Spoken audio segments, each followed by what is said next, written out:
Every new Path of Exile player knows this moment. You finally make it to the end of the riverbank, kill the miller, level up, get that flashing one passive skill point available, you click it, and oh no. Welcome to Path of Exile 2. The passive tree in this game is extremely intimidating. Today's video, however, I'm going to break it down, help you to understand it, and show you that it's not as big as it seems, and it is easier to navigate than you might expect. By the end of this video, you shouldn't be scared of the passive tree anymore. I'm going to show you some tricks for navigating through it more easily, as well as how to understand it on a fundamental level to make it less scary. So the first thing, before we get into the passive tree at all, is understanding a fundamental concept of Path of Exile 2 itself. That is, there are 3 attribute types. We have Strength, Dexterity, and Intelligence. So much of Path of Exile 2 revolves around this concept of attributes. Everything from items, to skills, to the passive tree, and the characters that are available to play. If you can understand this concept, a whole lot of the rest of the game is going to make a lot more sense. So what are these attribute types? So Strength is characterized by slower but bigger hits, often more melee focused, with the defensive archetype being armor. For Strength, you're mainly thinking about weapons like maces and skills like big slams. Dexterity is characterized by high attack speed, often with ranged builds, and the defensive archetype is going to be evasion rating. With Dexterity, this is going to be a lot of bow builds and spear builds, really fast and evasive combat. Intelligence, this is more spell damage, minion damage, and critical hit chance and damage, and Energy Shield is the defensive archetype here.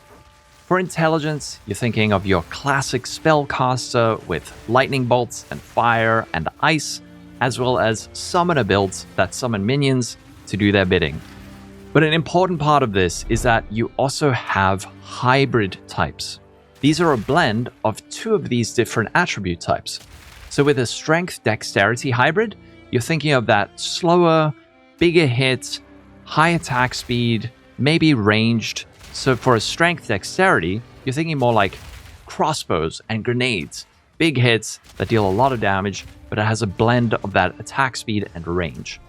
Dexterity Intelligence, now you're talking about high attack speed, crit chance, spell damage.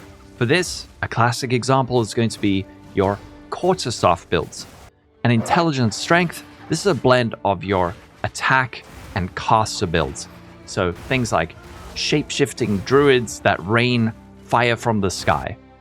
Now, why did I explain all of that? Well, it's because the passive tree in Path of Exile 2 is broken up in a very similar way. All characters in Path of Exile have a starting point on this passive tree, and the passive tree itself is broken up into these different attribute sections. So let's have a look at this on a bigger scale. Over here we have our pure intelligence section of the passive tree. This is where the witch and the sorceress are going to start. Over here on the bottom right, we have the pure dexterity side. This is where the ranger and the huntress are going to start. Down here on the left, this is the strength section. This is where the warrior starts, and later on, the marauder, once it is added into the game, will also start. But in between each of these major pure attribute sections, we have the hybrid. So over here, we have the dexterity intelligence section. This is where our monk starts. Over here, we have the strength dexterity section. This is where the mercenary starts. And over here, we have the intelligence and strength section. This is where the druid starts. So if you look at my ranger over here, the ranger is a pure dexterity class, and it starts on the pure dexterity side of the tree. So like I mentioned, dexterity is associated with more high agility, fast attack speed, evasion rating, range, and the kinds of passive points that we find over here are things like projectile damage, range damage, or over here, attack speed, dexterity. There's also points like this that grant evasion rating, and things like movement speed. Up here on the top, in the pure intelligence section, we have things like spell damage, things like crit chance, and energy shield. Down here on the strength section, armor, melee damage, And then at the bottom, where the mercenary starts, we have that blend of strength and dexterity. So you can see here, we have armor and evasion rating, but also things like projectile damage, attack speed, but more defensive things, along with the blend of the attack speed from the pure dexterity. Same thing over here with, this is between the intelligence and the dexterity section. We have a blend, so it's things like crit chance, but also defensive things like evasion rating and energy shield. And then the hybrid for intelligence and strength is going to be a blend of those two. So we have increased area of effect for attacks, but on the other side, critical spell damage bonus. So this is a blend of those two things. And here we have a blend of the defenses, so armor and energy shield. So hopefully this makes the kind of macro overview of the passive tree more understandable. But what I want to do now is zoom in and help you to understand the micro elements of the passive tree. First things first, if you want to open your passive tree, you can either click this little button down here if you've leveled up, or you can push P on your keyboard and that'll bring that up. You can also scroll in and out to get either closer or further out, and you can click and drag to navigate throughout the passive tree. Let's talk about these different points that we have over here. There are 4 different major kinds of points on the passive tree. We have small passives like this. These grant minor bonuses. Often it's only one single line, so it'll be like increased spell damage, mana regeneration rates, or a bit of extra energy shield. But we also have notables. These are passive points that grant a bit more than a small passive. We have something like this, which is raw power. It grants spell damage and intelligence, and it grants a greater amount than these small passive points. We also have what we describe as travel points. These are points that grant attributes. You can choose which attribute to allocate when you level up and allocate one of these points. You can either take strength, dexterity, or intelligence, depending on what you need. And there is one other major type of passive point, and that is keystones. These are build-defining passive points that often have one really big upside and one really big downside. These are things that you'll generally build your entire character around, often trying to mitigate the downside and maximize the upside. But these are things that are really going to change your build and have a massive impact on your character. But now that you understand the different kinds of points, this is the thing that is going to help you to understand the tree as a whole and realize that it's not quite as big as it looks. So what we can do, instead of just looking at this gigantic tree and trying to read every single tiny point on it, what you can do instead is focus on the notables.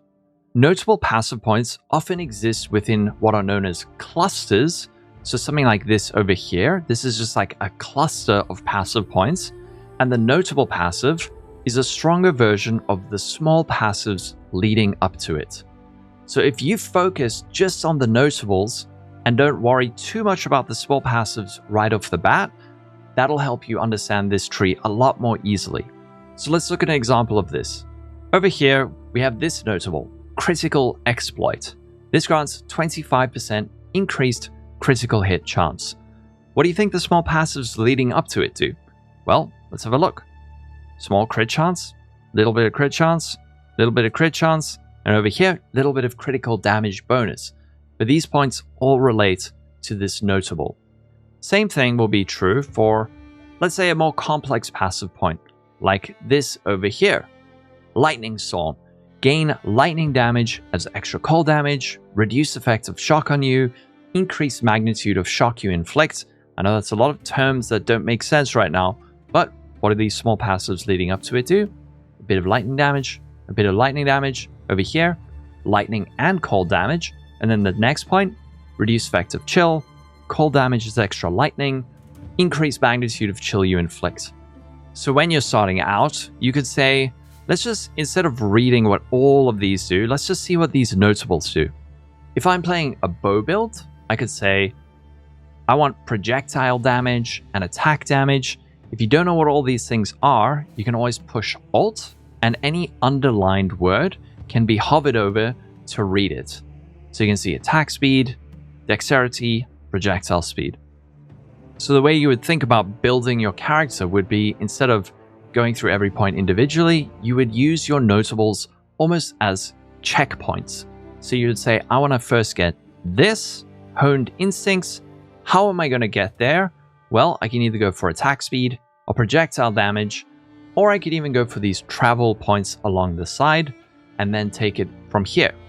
But let's say you go for projectile damage and then you take this. And then the next question is, what do I take next?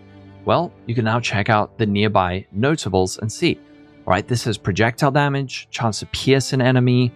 Here, there's damage with hits against enemies affected by ailments. Here, a bit of accuracy rating, a bit of a flask bonus. And maybe you decide, all right, let's get firstly honed instincts for a bit of projectile speed and attack speed, and then clean shot for a bit of pierce and projectile damage. But where do we go from here?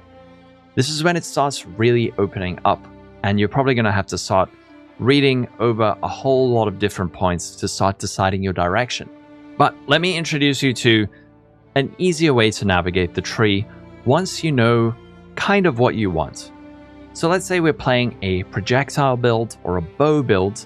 We can use this up here. This is a search bar. You can get to this either by clicking it or by pressing Ctrl F. From here, you can type in whatever you're looking for. So if I'm looking for, let's say, projectile damage, you can type that in, and everything that matches that requirement will be highlighted. Another tip is that you can even press Enter, and it'll instantly jump you to the next point that relates to that passive. Now, let's say you're following a build guide, and there's a very specific point that they say you must take, and you don't know exactly where it is. For example, Chaos Inoculation. This is a keystone on the passive tree, and you could look everywhere for it. Instead of doing that, just push Enter. It'll jump you straight there. So the point I'm trying to get across here is, think of your notables almost as landmarks that you're traveling between. Instead of having to look at everything, you use these landmarks and you say, I'm going to get that, then I'm going to get that, then I'm going to go down here and get that. How do you know which of these to take? Well, either you're going to follow a build guide or just figure it out yourself, and that's Path of Exile. Learning stuff, testing stuff, figuring it out, and also doing a lot of reading. If you don't understand anything, again, remember, push Alt, and then you can hover over it. You can even click it to pin it, and then you can read. What does resistance penetration do? So if you're not really familiar with the concept of penetration, which many of us Path of Exile players aren't, you can click this, read it, and familiarize yourself with it. Where do you get passive points from? Every time your character levels up, you'll be granted 1 passive point to place on the tree. There are also quests throughout the campaign that grant additional passive points up to a maximum of 24.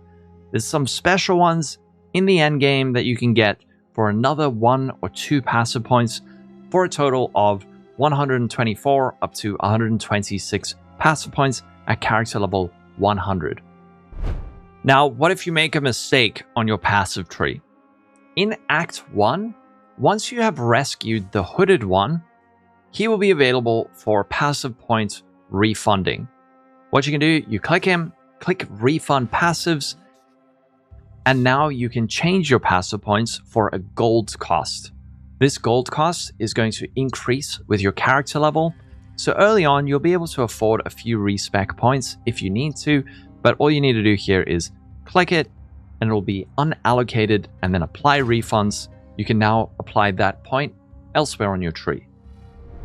So now that you understand the basics, let's get into some of the more advanced sides of the passive tree. First thing first, remember you've always got your search bar. You can type things in here and hit enter to travel there immediately. Next, when it comes to character classes, there are 2 different character classes per attribute type and also per hybrid attribute type. As of now, not all of the classes have been released in the game, but there will be 2 per attribute type in the future. The reason I'm mentioning this again in the more advanced section is that the first few points in the starting section are going to be slightly different depending on the class you play. So for the intelligence side of the tree, we have the witch and we also have the sorceress. For the sorceress, these first few points are going to be related to spell damage, but for the witch, these first few points are going to be more related to minion damage. Once you get out of this initial section, the tree remains the same, but just a note that different characters within the same attribute type have slightly different points at the start. The next thing to know about the passive tree is that there are things called jewel sockets. If we read over here, jewels are items that can be socketed into jewel sockets on the passive tree to grant bonuses. Basic jewels simply grant you the listed stats, while other kinds of jewels can have more complicated effects, such as modifying other passive skills within a certain radius. Let's start out with the simple ones. We have blue, green, and red jewels. Might look familiar: intelligence, dexterity, and strength. These have different modifiers that relate to those attribute types. For example, sapphires, you can see it's got that energy shield and critical damage bonus.